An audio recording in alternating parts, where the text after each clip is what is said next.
for way too far forward, and they ended up paying for it. Yeah. I mean, they still won kind of one lane. Yeah. But after or that, 6 minutes. Yeah. After that, it just kind of rolled as they were able to support their stronger heroes. So, I mean, we could talk about that all day, but we're going to go on head on to this draft. And Avanti's angles, they're going to continue to play aggressive. And with that Slark pickup, shows that they are willing and ready to show their side of the aggression.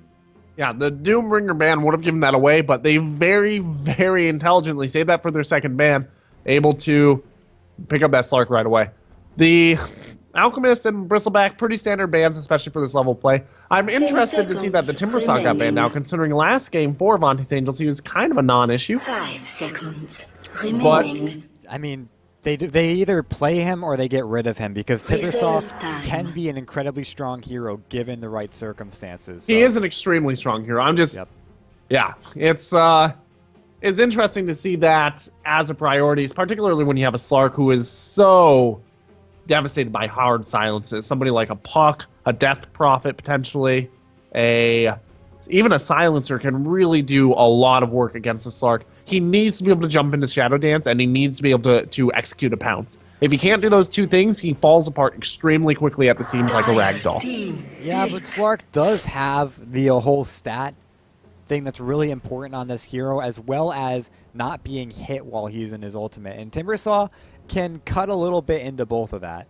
with the stat reduction of the Whirling Death, as well as being able to hit all of his pure damage or all of his damaging spells and the AoEs. So if you know where the Slark is, you can hit him with your full combo. Yeah, he is definitely not something you really want to mess around with. But the Shadow Dance, you're right. There are ways to get around it. There are ways to follow him through. At least he does leave the trail of smoke, and he is still targetable by AoE.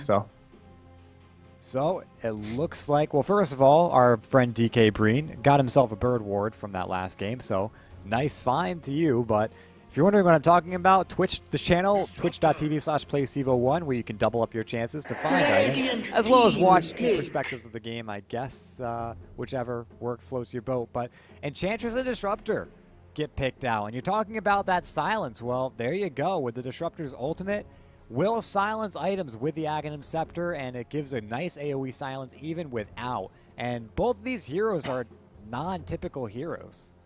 Yeah, Static Storm can be dropped, or excuse me, Kinetic Field can be dropped right on top of a Pounce Slark. Slark likes to initiate with that Pounce, but it also does give a moment for that Kinetic Field to go down, for the Static Storm to go down.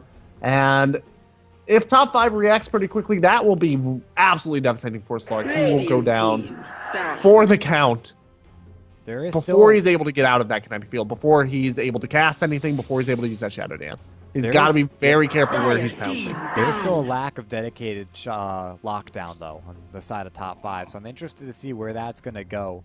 Venomancer gets banned out, as well as Clockwork, so these are pretty much just standard bans. I mean, both of these heroes are really strong, so taking them out of the pool reduces their chance of being picked.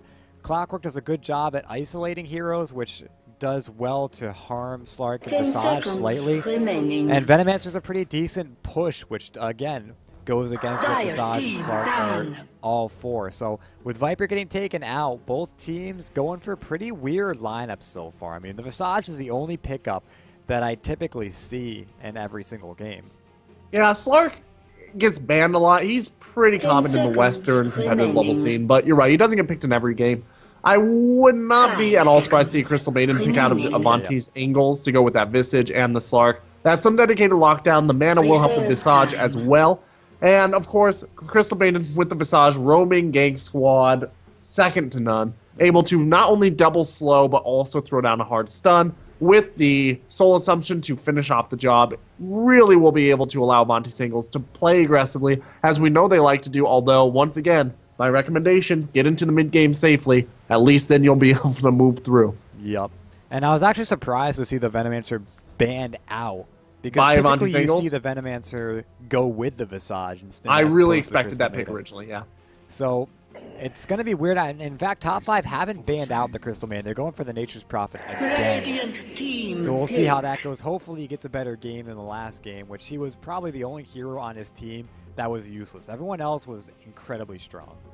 Yeah. So DK gets banned out, reducing Avanti's Angle's ability to push. And we're just waiting on their third pickup right now. And you're right, I would expect the Crystal Maiden coming out.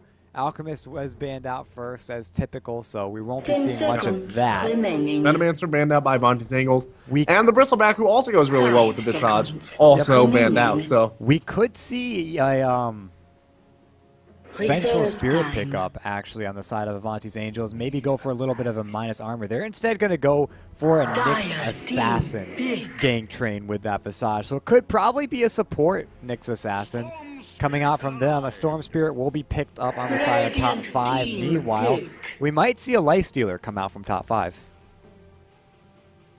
a Lifestealer bomb with the Storm Spirit along with the global initiation would be pretty strong. Although I will say Lifestealer does not do the best against Slark. He really needs to be able to hold a hero down. Slark has way too many ways to get away. Not only does he have Pounce, he also has Shadow Dance. Makes it very difficult for Lifestealer to really counter him, especially as Slark is just ripping through his stats with the Essence shift. OD gets picked up, and I'm actually looking at Avanti's Angles lineup, and they don't have a lot that can survive a global or a mass silence that Disruptor can lay down. If he catches multiple heroes in that, 10 seconds Avanti's Devastating. Angels remaining. are gonna get, yeah, you the right word, devastated 5 seconds by that remaining. ultimate. So I'm kind of worried as to what they've got going here. They might want to pick up a Reserve 5th hero to time. kind of offer some retribution, I guess, against that. And they could maybe run the direction of a silencer or any sort of Radiant silencing team hero to make sure down. Disruptor can't get that combo off.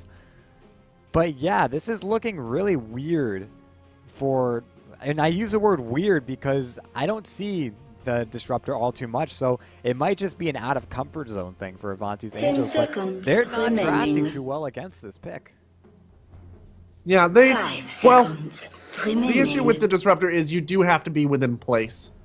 He is going to be Reserve initiated on time. early by this Nyx Assassin most of the time. The Nyx Assassin does very well against the Nature's Prophet, can also do very well against the Storm if Storm is playing aggressively, and can also do very well with the Enchantress who's going to be in the jungle. We're going to see a Lone Druid pickup. I like that much better than the Lifestealer against the Slark. Still, top 5 putting a lot of eggs in late game basket at this point.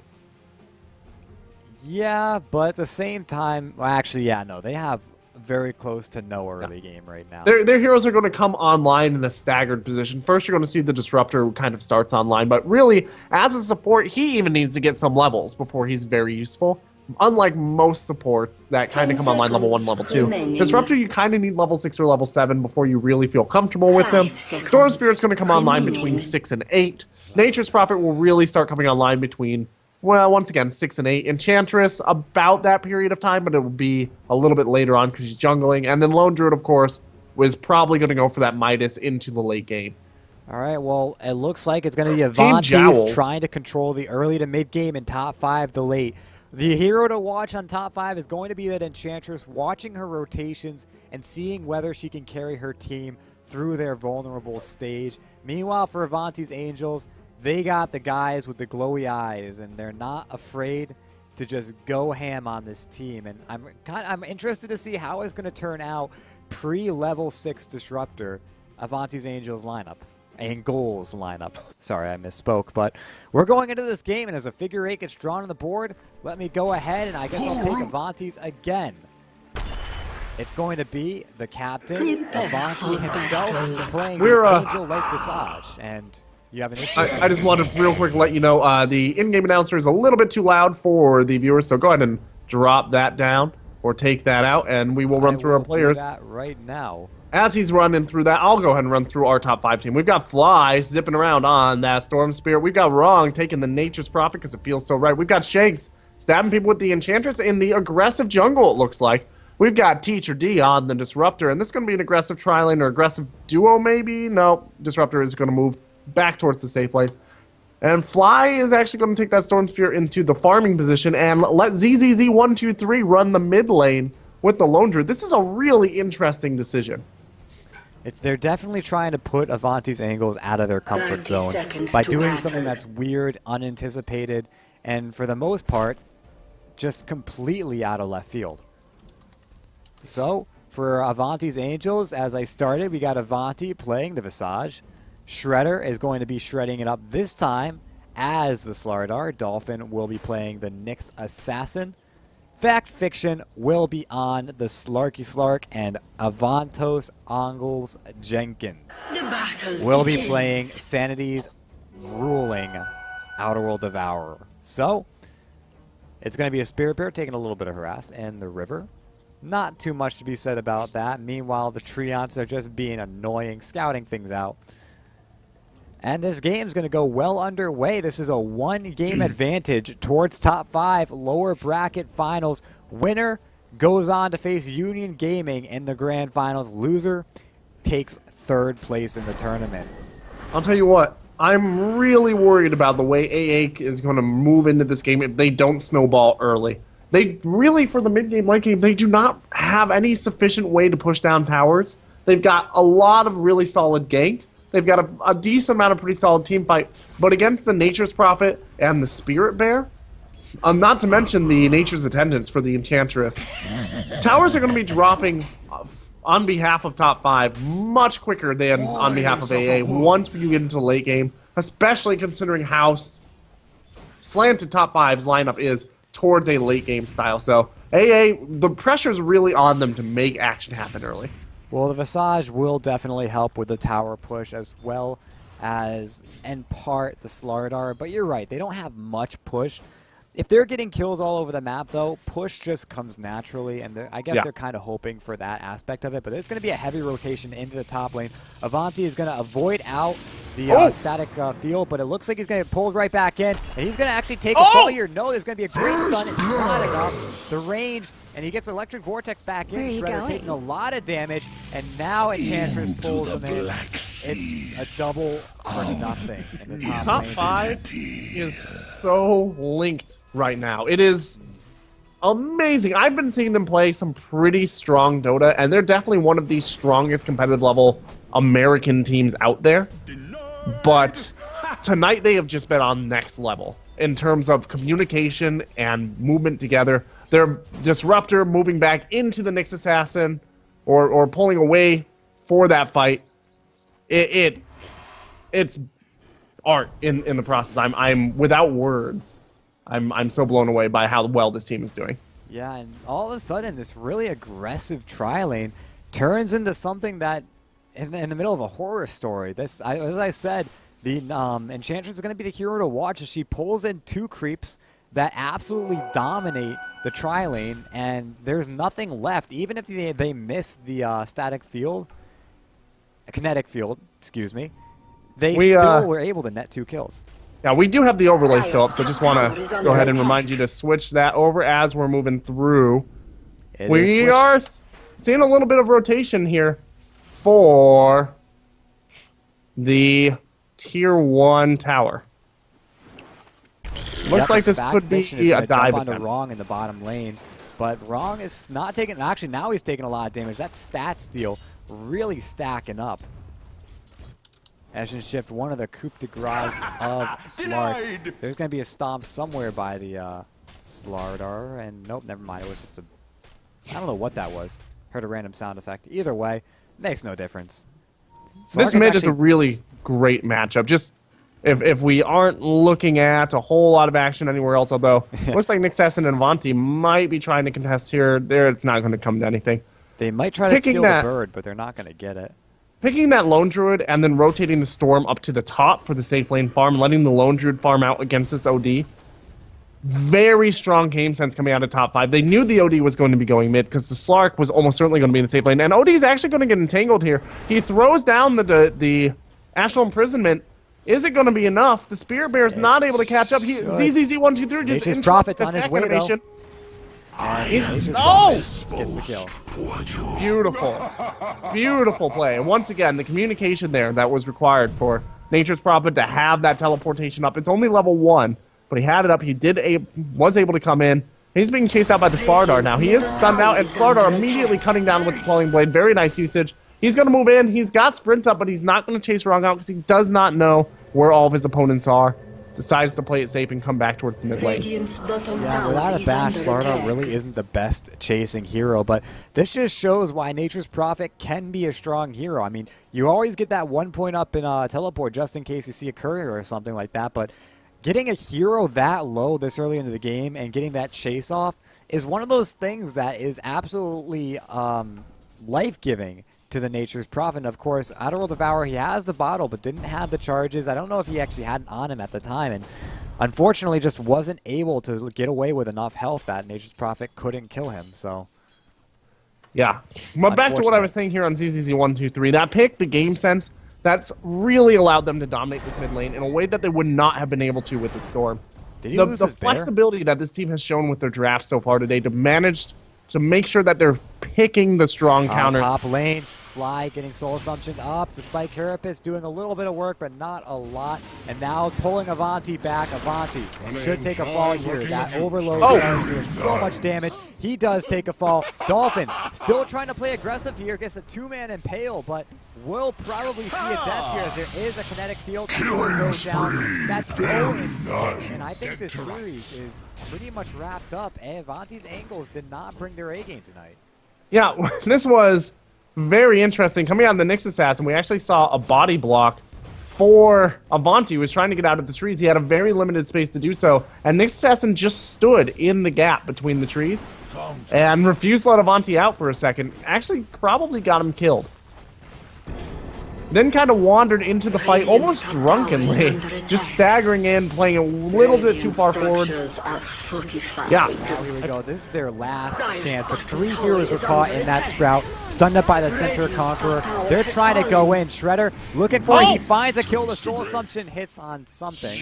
Out of Valor, meanwhile, finding a double damage room, but that is 1 kill in return, making it 1-6. Can they find another? Teacher D will go down. Shredder getting a double kill, 2 for 1 right now. And, well, total score for Shredder. And Avanti's angles. Jenkins looking for something in the mid. In fact, the hunter becomes the hunted right now as he defensive astrals himself up. Here comes the Nyx Assassin to try to get a return kill on this. Fly, though, with that ball lightning, will be able to get away. They aren't able to catch up fast enough. Double damage does get popped on the Elbow Devour. A little bit prematurely. And it does get a pretty good auto attack off on that. But 2 kills for nothing. Avanti's angles looking to try to make their way back into this game. The Astral now on to Lone Druid. ZZZ123 taking no damage from that. Just losing a little bit of mana. No trouble for him.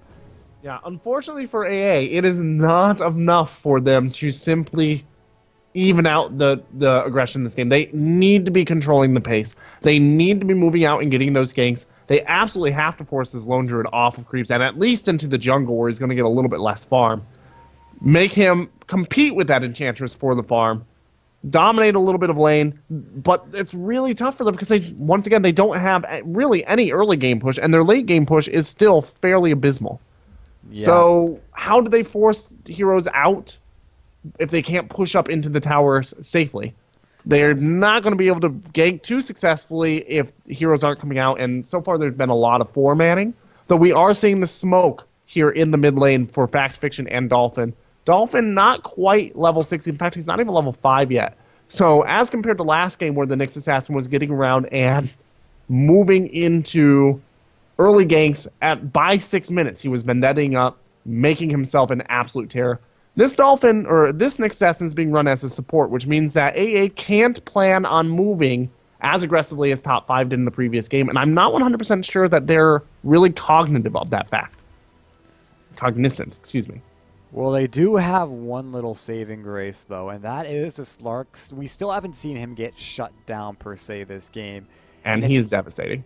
Yeah, if he can start really rolling, then maybe they can make things happen. Maybe they can take a couple of good fights and reverse the polarity of this game. But unfortunately, as you stated, there is absolutely no push on Avanti's angles, and the 2 top and last hits and denies, and we can even shift over to less net worth.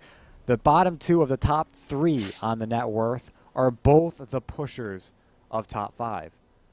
Yeah, it's really, really hard to think of a strategy that's going to be the ideal strategy for AA. It's really the 2 things that they could do here is try to gank out the farming carries, which is what it looks like they're trying to do here by rotating in on that Spirit Bear or the Syllabear, or they can run into the jungle and try to take out the jungle, make sure that there is no map control for top 5. Unfortunately, because they have no push, they're not going to be able to take this tower out, which means that their ability to control this jungle area is fairly minimal. In addition to that, they can't really rotate in on the carry very successfully because top 5 has such a significant late game that they can be down the Lone Druid for 30, 40 minutes and still manage to take it through the late game. Their Enchantress is still going to be getting up and become a mid/mid-late game terrorizer. The Storm is going to start rotating around and taking anybody who is not in a 5-man down. And AA can't justify 5-manning up to try and keep that Storm from running in and ganking them because they don't have enough push to warrant it. They won't get the golden experience out of it that they would need. Definitely, and you know, Slardar, like we're taking a look at what Avanti's angles have to work with right now to try to get an idea for what they need to do. But Slardar is somewhat underleveled. He's got very little to no farm. I mean, his net worth is in the top 4, but I mean, you look at him compared to what top 5 have. His farm is low.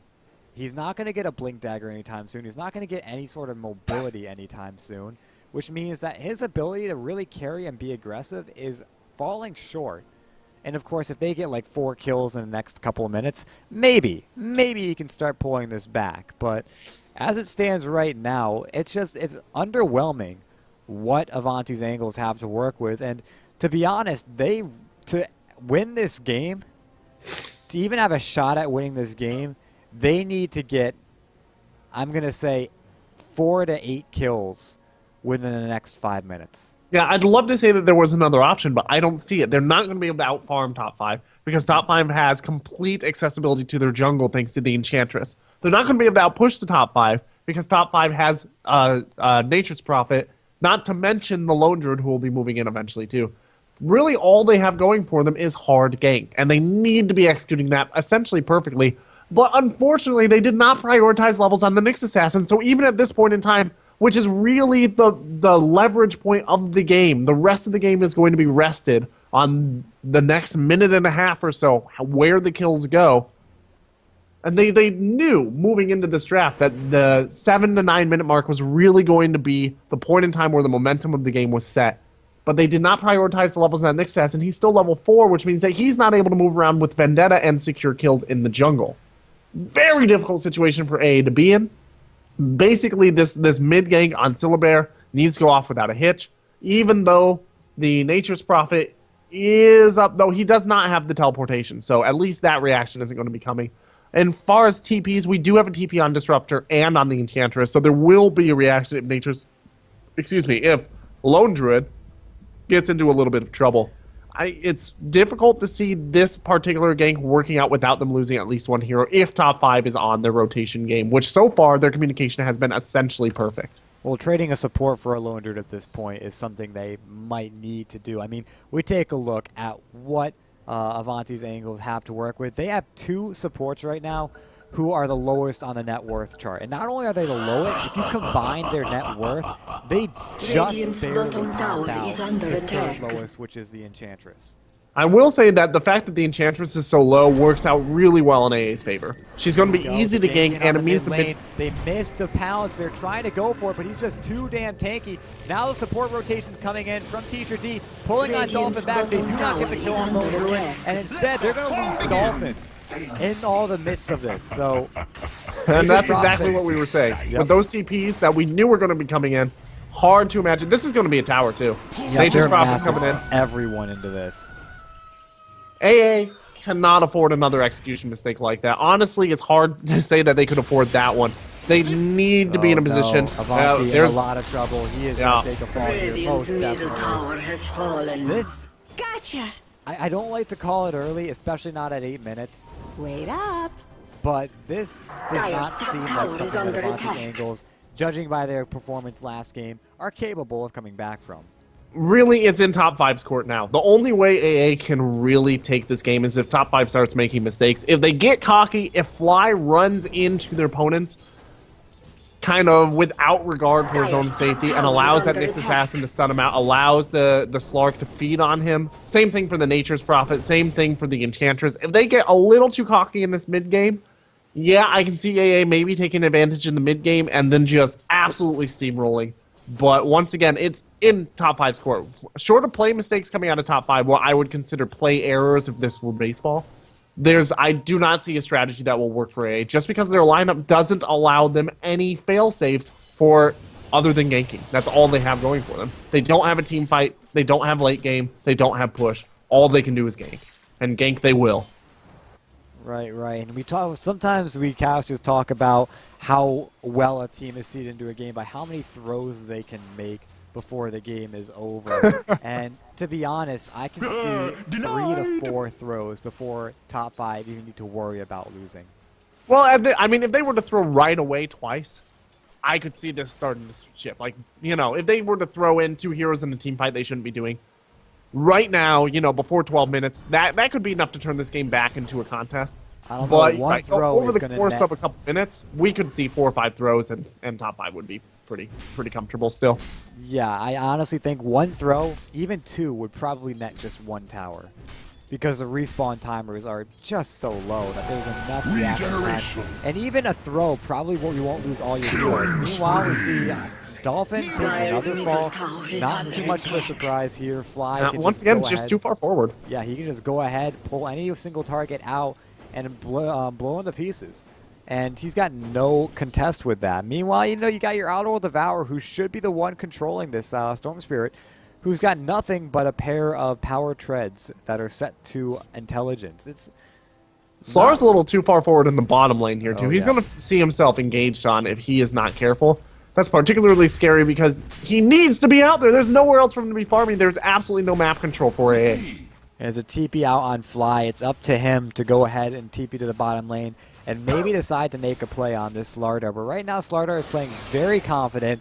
He goes ahead on in, goes straight in on wrong. He has the amp damage. There are multiple TP reactions, and Slardar immediately gets out of there, but he is dead. Nope. Yep. He's trying to get the kill on, but He got really aggressive. once again, that's just what I would call that.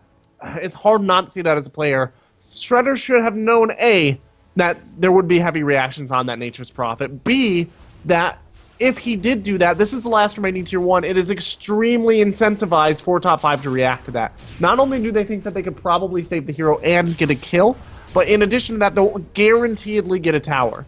Yep. So if you're in the lane with the last remaining tier 1, it behooves you to be less aggressive because TPs are going to be more easily sought by the opponent team. Avanti's angles look like they want to try to defend, but they just can't. And now Visage is out of position, but they're going to go ahead and back off on the side of top 5.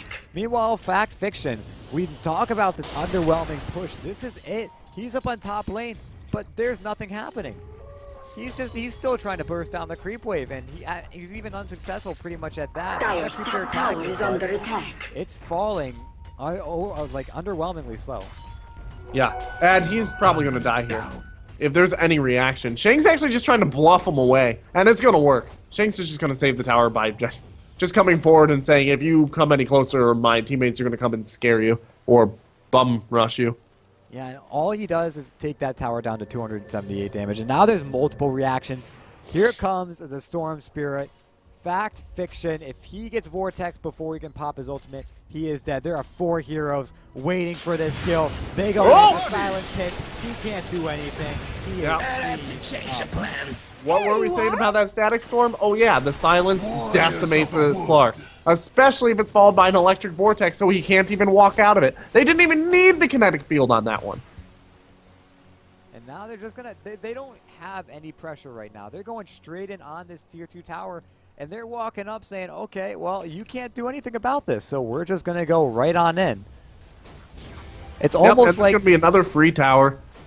It's almost like top Radiant's 5 top are the tower is under VIPs. They attack. go to every single club, and no matter what the club says, top 5 just like, nope, I can get into this because of my name. And Do you know who my dad that is? name. Yeah, they've created that name for themselves. The kinetic field to block their retreat path. Fact Fiction already popping his ultimate just to get away from that static or that the glimpse there, but there's going to be a stomp out Wow, Slithering Crush. I am messing up these names everywhere. The Crush, though, does not do anything, only slows the retreat of top 5, and even top 5 didn't seem like they were that hasty to retreat. They probably could have turned around and netted 1 or 2 kills, but they're playing ultra careful, not throwing at any of those 5 or 6 throws we gave them, and just making sure that this game stays in their grasp. And yeah, once again, this is beautiful play by top 5. Yep. Their awareness of how aggressive they need to be is spot on. They don't need to trade 2 for 2 in a retreat situation. They can just back out and farm because they have the late game. There's no pressure on them whatsoever. They're going to go take a Roshan, completely uncontested. It looks like, doesn't look like AA is even aware that this is going on. Their ability to just pick out like, yeah, we could trade 2 for 2 now, or we could just wait for 45 seconds and get 2 for none. So why would we turn into a team fight when we know that you guys are going to have to split up for farms soon anyway? So 3 little bears are taking Roshan right now. There is no contest to this whatsoever. It's just amazing to watch what's happening. This is just getting blown to bits without too much trouble. And Avanti's angles, even if they knew about it, they might have coverage. Even if they knew about it, they couldn't do anything about it. Yeah, they did manage to grab the Nature's Prophet for it, so at least they got a trade off of it. Not a good trade, but it's better than giving it up for free. Oh yeah, Nature's Prophet, 3rd highest in the net worth, is a pretty decent kill. The Outerworld Devourer almost has his Force Staff, which is going to help. It gives him a bit of extra intelligence, which is going to help him drop the ult a little bit with a little bit more power. But I mean, wait, did Slardar just pick up a Quelling Blade? No, he's had it all game. And he's actually been using it to great effect. Nature's Prophet hasn't been able to trap him in for more than an 1/8 of a second. It's been very stellar reaction. But Slardar goes for the armlet first. He's not going more mobility. He's given up. He's going pure and utter damage. And, you know, I have to say, as far as item choices go when you're this far behind, I wouldn't discount the armlet just because it's a nice and cheap item that gives a whole bunch of stat upgrades. So yeah, I really like the armlet in this pick because Shredder had no idea how much farm was going to come his way, but he knew it wasn't going to be a lot. Armlet is easy to purchase in small increments, which makes its value significantly greater than the sum of its parts. Yep. There's more to an item than how much it costs and what it gives you. It's also how easy is it to get when you don't have a lot of money, or how hard is it to get when you are unable to get farm. So he's able to get up all the individual components of armlet at his own pace. They do give him something, a little bit of survivability. Wrong at the top lane, gets stomped through the trees, is trying to get out, but he is going to fall again. And Slardar is finding kills, but unfortunately, the Flaming Sword has been passed to the Lone Druid, and, well, what is it, 50 damage per second, and the wide AoE is, I think it's 60 way damage too much. a second. 60? No, it's 50. Oh, no, yeah, it's 50 burn and then 60 damage, excuse me. Yeah. But that's a little bit too much for Avanti's angles to handle. Yeah, we're 50 a second. Discounting regen, fact fiction, which is, you know, the heart and soul of this strategy, is that he needs to be up and running. He'll go down in 20 seconds or so, not including his regen, of course. So, but of course, he's going to be targeted down very quickly as well from the general DPS.